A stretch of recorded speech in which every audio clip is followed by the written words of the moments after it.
Middle class घरातला मुलगा. घरात सगळी लाडही करतात, रागवतातही.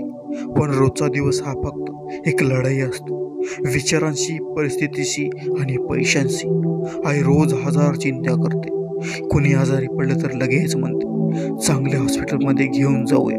पण जिथं पैशाचा प्रश्न येतो तिथं हात मागे थांबतात. घरात लग्न असेल, आधीच टेन्शन, काय घालू, तेच परत कपडे घातले तर लोक काय म्हणतील. आणि टेन्शन हे फक्त आईचं नाही तरी बापाचंही असतं. बाबा दिवसभर घाम गळतात, स्वतःसाठी काहीच घेत नाहीत. वर्षभर 100 रुपयाच्या चप्पल वापरतील, तुटल्या तर टाके घालून परत वापरतील, पण मुलासाठी नवीन घेऊन देतील. महिना अखेर भाडं द्यायचं आहे, वीज बिल भरायचं आहे, घरातली गरज भागवायची आहे, तरी चेहऱ्यावर कधी नाही म्हणणं दिसत नाही. पण खरं सांगू, आपल्या समाजात माणूस हा त्याच्या चारित्र्याने नाही तर पगाराने मोजला जातोय.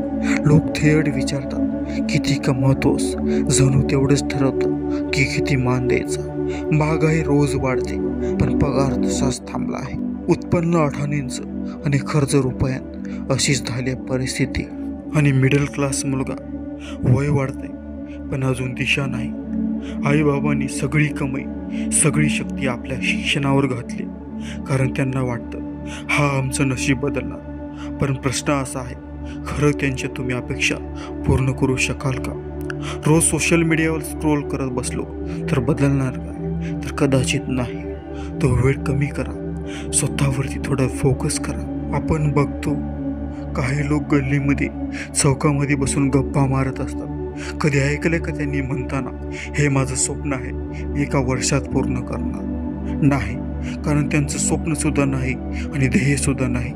पण तुम्ही ठरवा, मी गरीब घरचा मुलगा खूप श्रीमंत होणार आहे, खूप मोठा होईल मी.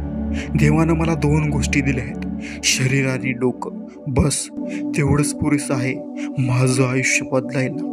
मी परिस्थितीला दोष देणार नाही. मी रोज उठणार, झगडणार, मेहनत करणार, कारण माझ्या आईचा विश्वास माझा मुलगा करू शकतो. आणि जर प्रयत्नानंतरही यश नाही आलं तर थांबणार नाही. जग माझं ऐकेपर्यंत, परिस्थिती माझ्यासमोर झुकेपर्यंत थांबणार नाही. एक दिवस माझं नाव लोक आदराने घेतील,